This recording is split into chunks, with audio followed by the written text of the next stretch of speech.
तर शरद पवार यांनी या संदर्भात फडणवीसांना फोन केलेला आहे, संताप व्यक्त केलाय। पडळकरांनी जयंत पाटलांवर केलेल्या टीकेवरून शरद पवारांनी फोन केलाय मुख्यमंत्र्यांना।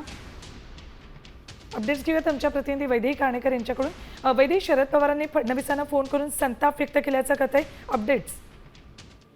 नक्कीच आपण बघतोय की ज्या पद्धतीचं विधान जे आहे ते पडळकर यांनी केलेलं होतं, त्यानंतर कुठेतरी एक संतापाची लाट जी आहे ती समाज माध्यमांवर केलेलं होतं, त्यानंतर कुठेतरी एक संतापाची लाट जी आहे ती समाज माध्यमांवर देखील उपस्थित होताना बघायला मिळाली होती। आणि एकूणच या सगळ्या प्रकरणामध्ये आपल्या वाचाळवेरांना आवरा या संदर्भात खरं तर शरद पवार यांनी देवेंद्र फडणवीस यांच्याशी फोनवरून चर्चा केली असल्याची माहिती मिळत आहे।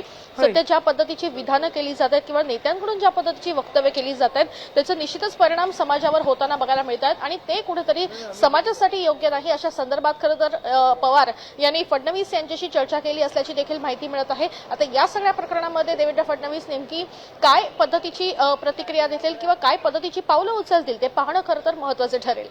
ठीक, वैदेही धन्यवाद संपूर्ण माहितीसाठी।